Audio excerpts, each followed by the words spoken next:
Sam is honestly one of the most unique brawlers in the game, if not the most. But what isn't questionable is that he's the undisputed king of being aggro. In this video, we'll talk about his basics and then more in depth about Sam's playstyle and reliance on pure aggressiveness, and how that affects his team. We'll also talk about his misclassification and of course his unlockables, which are much more interesting for Sam than basically any other brawler. If you want a fun place to talk about Brawl Stars or participate in a 1v1 ranked system called Gauntlet, and just general stuff, join our Discord server. Link will be in the description. Also, make sure to subscribe to keep up with the PowerPoints. And finally, if you want to help support the channel, become a member. As always, let's start out with the basics, though nothing is really basic with him. Sam is quite a tanky brawler with 10,800 health. To explain him, we have to start with his super. His super sees him throw his Knuckle Busters, gaining 25% increased speed for 2.5 seconds, dealing 2,800 damage with a range of 8.67 tiles. When Sam still has Knuckle Busters, his main attack has a range of 3 tiles, has a reload speed of 1.6 seconds, and deals 1,600 times 2 damage, which might be an Uzi reference since he just dropped peak. Anyway, without his Knuckle Busters, or in other words, without his super, his main attack deals 1,000 damage, but at a reload speed of 0.9 seconds, and half the attack spread. Interestingly, we can't really go forward without mentioning his unlockables, due to his very heavy reliance on them. Sam's first gadget is Magnetic Field, which pulls in nearby enemies in a 2.33 tile radius.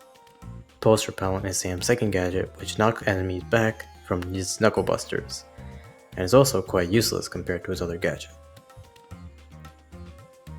Sam's first star power is Hardy Recovery, which sees Sam instantly recover 20% of his missing health when he gets back his Knuckle Busters. Sam's second star power is Remote Recharge, which sees Sam charge super if his enemies are near his Knuckle Busters, which is also quite useless. Don't worry, I'll expand on Magnetic Field and Hardy Recovery later, as well as his Hypercharge at the end of the video. With that out of the way, let's start talking about Sam's actual gameplay. It can really be summarized in a single word: aggressiveness. Everything Sam does is about being basically just as aggro as possible, and it's all about his super. While Sam's super isn't exactly hard to charge, just like Stu's, it's that way for a reason. Super is an extremely integral part of their kit. With Sam, his super is basically used as a combination of a lot of things in one: a sniping assassination sort of tool, an approach tool, and a healing tool. But the most important is the approach tool part.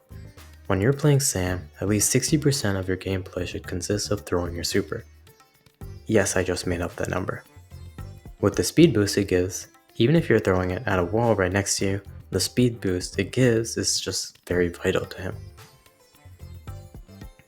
It allows him to actually be able to properly approach enemies, and once you're there, the magic happens. Sam's whole point is basically to be a huge thorn in your opponent's side. Enemy resources are basically forced to go to him, and suddenly their biggest threat is you. Now, your teammates can use this distraction to push up, and this whole interaction has won your team a whole lot of space. Furthermore, it's not just a small time thing where you're annoying the enemies. Sam is a legitimate threat if played well, and even if he doesn't get kills, he's able to create lots of pressure for the opposing team, and force them into very uncomfortable positioning, which your team can then take advantage of, getting great area control as a result. You know what this kind of sounds like? A tank. So is Sam more of a tank than an assassin? Well, honestly, I would say yes. His health certainly fits the criteria, nearly having 11,000, but more importantly, it's his ability to constantly put pressure on the opposing team, creating space for his own team, not just through getting kills and stuff, but through his pure survivability. And this is where Sam's star power comes in. Being able to heal 20% of your health, which can be around 2,000 health at max, is extremely important in a pressure situation. 2 super shots right next to a wall can heal an insane amount of damage, changing up a lot of interactions, but more importantly, simply allowing Sam to stay alive for even longer. Because of this, you can certainly make a great argument for Sam to be a tank, with the huge increase of artificial health this gives him, while also having a lot of the traditional tank purposes, like space creation and large pressure. Though he's still far from being a traditional tank, which you can find more about in last week's video. To add to his survivability, the speed boosts he gets in his super are extremely essential. This is yet another reason why it's important to constantly be using Sam's super, to basically have an almost permanent speed boost. Combine this with an already fast movement speed of 770, and you can see why this, and constant healing, can make a good Sam really, really annoying, and time consuming to kill. However, let's turn away from his tankiness and survivability and talk a little bit more about his super. Sam's super is often quite used improperly, and there is no better person to say this than the former worst Sam player in the universe. Sam's super is extremely reliant on walls, for obvious reasons. It allows him to basically spam his super repeatedly, which is great for the health boost, and it also allows him to stay in a safe area. And guess what happens when there are no walls around? You guessed it, it suddenly becomes much more risky for Sam to be throwing a super around. Using a super in an open area means the super will go for the entire 8.67 times, which is a lot of tiles. Usually this means that Sam's super will be in dangerous territory, and suddenly Sam becomes a liability. Without his super, he has genuinely no approach tools, and has to either play perfectly, usually against a short-range brawler, or get his super back. This is a big problem in itself because enemies tend to hog the area around the knucklebusters, so you run a big risk by going there. But on the other hand, you have basically no choice since you're likely not getting your super back. Overall, being good at Sam requires a good knowledge of map awareness and situational awareness. You can't just be throwing supers around here and there, and you have to actually be acutely aware of exactly where your super is going. This also means you should never be auto-aiming your super unless you desperately need to, as it often puts your super into a bad spot and won't let you actually super on a wall, which gets really annoying. Now let's talk about his assassin playstyle, as he's not exactly a full tank.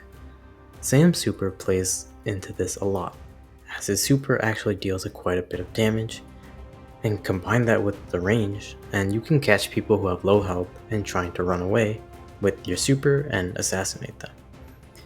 However, this is not as important to his assassin classification as his magnetic field gadget is. In combo with his super, this gadget is great for assassination. It allows for Sam to actually get hold of a certain enemy, or even enemies with the super. One of the big problems with Sam is actually managing to get a hold of the enemies, even with his super, and this manages to fix that problem. It routes enemies to the spot, giving valuable time for Sam to catch up to not only the enemies, but also to his knucklebusters, allowing him to likely seal the kill with another 2800 damage. Though, of course, his matchup matters. Speaking of his matchups, let's start talking a bit about them. First off, his bad ones. Sam struggles a lot against brawlers who have a big DPS at a short range, like Surge, Shelly, Griff, and whatnot. A lot of Sam's gameplay revolved around being right in the face of the opponent, so if he gets out DPS in his peak area, then he's going to get cooked. Tank counters also usually counter him, with brawlers like Gale, Colette, and some repeats from last category like Surge and Shelly doing quite well against Sam, probably because he basically is a tank. He also struggles a bit against brawlers who have the combo of high health and above average damage, so brawlers like Ollie and Buster still have mediocre matchups against Sam, but brawlers like Primo, Bull, and even brawlers of other classes like Buzz and Fang do quite solidly against Sam. Now, his strengths. Sam is really good against squishy brawlers. Often, his super just by itself can take out more than half of their health, and combine that with his assassination gadget, and 2 supers is all you really need to kill them. Furthermore, most squishy brawlers are slower than Sam, so he can easily outspeed them and kill them.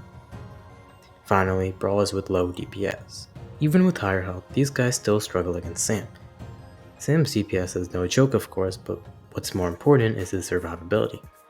Even if he's going up against, let's say, an Ollie, Sam will be able to out-tank him with his hardy recovery star power, and of course his huge regular health. Now, let's talk a little bit about Sam's release date. On release, Sam was actually quite a powerful brawler, being considered a consensus S-tier brawler, even a top 3 brawler in the game. However, there was one big distinction when it came to this classification. He was very high skill cap. If you knew how to play him, then he would be one of the best brawlers in the game. If you didn't, you wouldn't be able to unlock his full potential. This is a stark contrast to some of the broken brawlers we're getting today, who barely have any skill involved, though I won't name names. Finally, let's talk about the travesty that's Sam's Hypercharge. Sam's super is now even faster when throwing and returning, but more importantly, Sam gets his super whenever he hits an enemy. This is quite a bad design for Hypercharge. See, Sam is all about calculated risk. You have to get up close and personal to enemies and put yourself at a lot of risk to get value for the team normally. However, this element of risk is completely removed with this Hypercharge. Simply spam supers on your enemies and you'll keep getting it back, completely removing the aggro, close range, risky gameplay that Sam is all about. Overall, Sam is one of, if not the most unique brawler in the game. His gameplay is basically about being as aggro as possible, being a complete nuisance in your opponent's side, allowing your team to gain space and area control. This leads to him being considered a tank, which is a fair assumption, though he still has some assassin qualities, especially with this gadget. Finally, he has quite the poorly designed Hypercharge, solving his most major weakness. Though, what could we really expect from a Hypercharge? A big thanks to Narcissist for helping me out with this video, and as always, thanks for watching. Watch this video, or this playlist, or join the Discord server.